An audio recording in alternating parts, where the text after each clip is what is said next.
राजा और सोनम की शादी के 1 महीने पहले ही रच दिया था।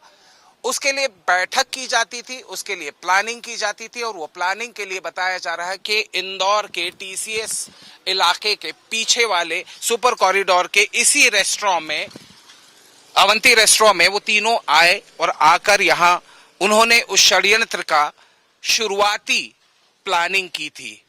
ये कैफे बेहद सिंपल है। इस पूरे इलाके के अंदर कई सारे कैफेज हैं और सुनसान इलाका है। जानकारी ये भी है कि राज कुशवाहा, जो कि एक मुख्य आरोपी है, वो इस इलाके में अक्सर देखा गया था। वो यहाँ कभी चाय पीने आता था, पीछे के रेस्टोरेंट्स के पास भी जाता था, कई इलाकों के अंदर जाता था। पहले इस कैफे को हम एक नजर से देखते हैं। साधारण सा कैफे है।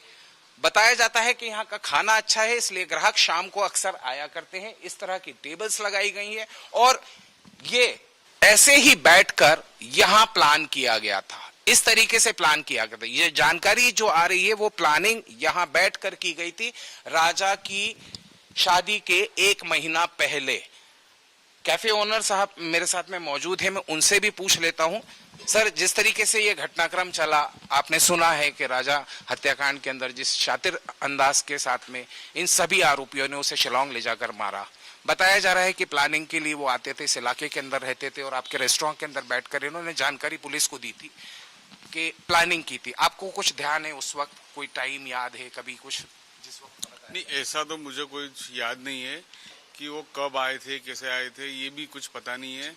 जिस प्रकार से उन्होंने बताया कि हम वहाँ पे प्लानिंग करी, ये करी, तो उन्होंने क्या बात करी हमें इसका कोई अंदाजा नहीं है। उन्होंने आए होंगे, खाने का ऑर्डर दिया होगा, बस हमारा काम यही रहता है, खाने का ऑर्डर लगाने तक का। उसके बाद वो क्या बात कर रहे, क्या नहीं कर रहे, हम किसी पर्सनल बातें हम क्या सुनेंगे। बेशक की बात सही भी है। और कई प्रकार के कस्टमर आते हैं, हमें तो ये भी क्लिक नहीं है कि वो आए थे भी या नहीं आए थे। अच्छा, वो भी आपको ख्याल नहीं है कि वो नहीं, वो टाइम हो गया ना। अच्छा, आरोपियों के चेहरे जब आपने मीडिया के थ्रू देखे, जब सारे आरोपियों के चेहरे, तो इसमें जैसे ये क्या है कि हमारे यहाँ एरिया के आसपास ही रहते हैं, 1 से 1.5 किलोमीटर का एरिया है ये। जी। नंदबाग कॉलोनी, कुशवाहा नगर, तो हमारा क्या आना जाना लगा रहता है इस एरिया में। तो कहीं ना कहीं इनकी फेस ऐसा रीड करा हुआ लगता है कि यहाँ देखा हुआ सा लगता है।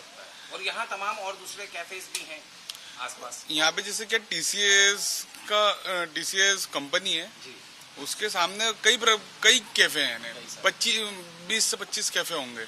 तो वहाँ तो आए दिन व्यक्ति आते हैं, चाय नाश्ता वगैरह। अच्छा, लड़का लड़की सभी आते हैं? सभी आते हैं। और ये क्या अभी इतना डेवलप नहीं हुआ है सुपर कॉरिडोर रोड। जी। इसका डेवलपमेंट चल रहा है अभी। जी। और कई सुनसान एरिया पड़ता है रात के टाइम यहाँ पे भी। हाँ। और अब ढाबा कब तक खुला रहता है अपना?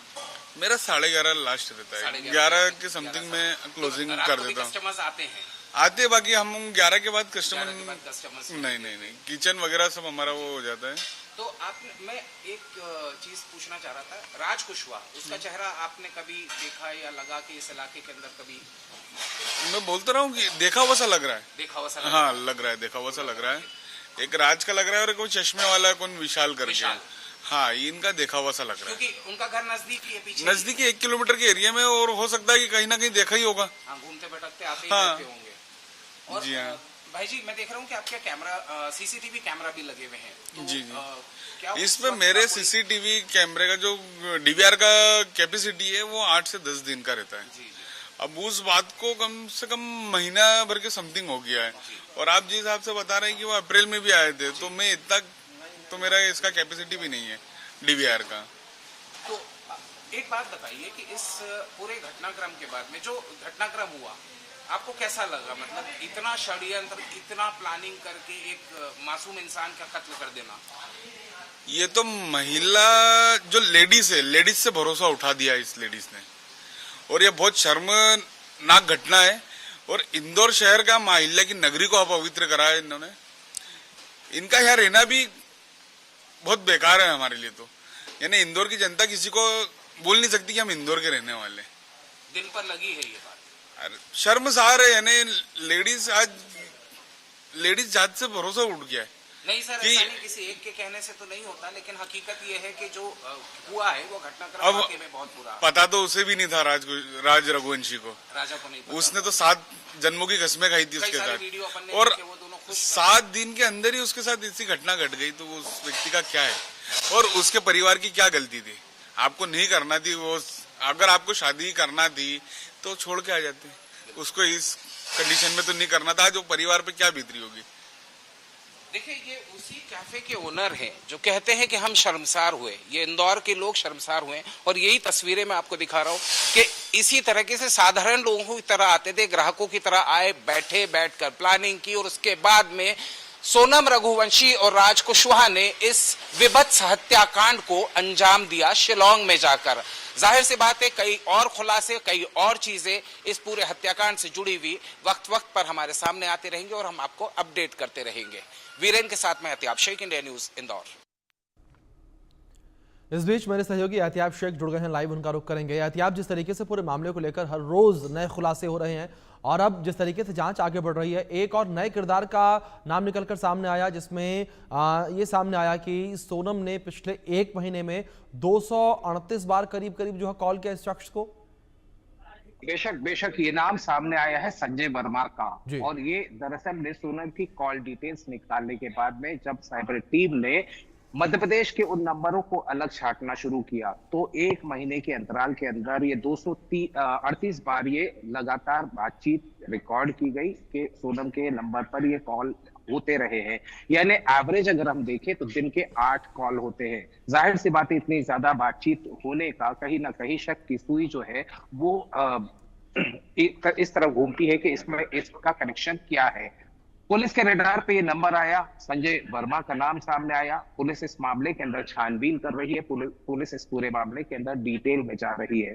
जाहिर सी बात है, इस वक्त शिलांग की पुलिस भी यहाँ मौजूद है, उनका दल यहाँ मौजूद है। कल रात को राजा के घर गए थे, पीड़ित परिवार से मुलाकात करी, उनसे क्वेश्चनिंग की, सोनम के व्यवहार के बारे में बातचीत की, कितना दिन रही थी, और वो तमाम बातें वो वहां की गई। देर रात को यही शिलांग की टीम इंदौर क्राइम ब्रांच की टीम के साथ में पहुंचती है उस जगह पर जहां 13 दिन इंदौर में सोनम ने फरारी काटी थी। देवास नाके के उसी फ्लैट पर पहुंचे, 4 घंटे तक सघन चेकिंग की जाती है, फॉरेंसिक टीम भी साथ में मौजूद होती है। और अभी इस वक्त में जहां मौजूद हो अभिषेक, ये सोनम का घर है, ये सोनम के घर के नीचे हम खड़े हैं। तकरीबन 1:30 बजे के आसपास शिलांग पुलिस यहाँ पहुंची थी। 1:30 बजे से अब तक तकरीबन 2.5 घंटे तक सघन पूछताछ की गई। सोनम के भाई गोविंद रघुवंशी से पूछताछ की गई, सोनम की मदर से तो पूछताछ की गई, सोनम के फादर से, और ये दरवाजा इसी तरह उस वक्त भी बंद था। तकरीबन 2.5 घंटे के बाद में शिलांग की पुलिस यहाँ से बाहर निकली। हमने उनसे बात करने की कोशिश की। उन्होंने एक लाइन उस दल में कहा था, the briefing will be done by Shillong police, यानी उन्होंने सीधे तौर पे कहा कि हम किसी तरह की कोई अपडेट नहीं देंगे, आपको शिलांग पुलिस ही इस मामले के अंदर अपडेट देगी। लेकिन उसी समय गोविंद रघुवंशी जो कि सोनम के भाई है, वो यहाँ से निकल रहे थे। हमने उनसे सवाल पूछा कि आप संजय वर्मा को जानते हैं? गोविंद रघुवंशी ने साफ तौर के ऊपर मना किया। उसने कहा कि मैं किसी संजय वर्मा को नहीं जानता। साथ ही साथ हमने ये सवाल भी पूछा था कि यहाँ पूछताछ हुई, पूछताछ के अलावा क्या हुआ? तो गोविंद ने जाते जाते सिर्फ इतनी बात कही थी कि यहाँ पूछताछ की गई, पुलिस ने पूछताछ की, सवाल पूछे, साथ ही एक सूटकेस की जांच की या उसकी पड़ताल की।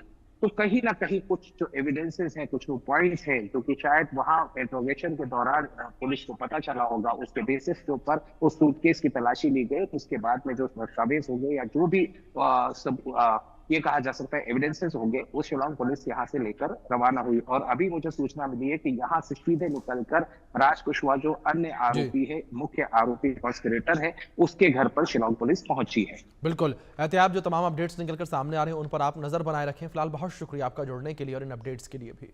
इस बीच एक बड़ी खबर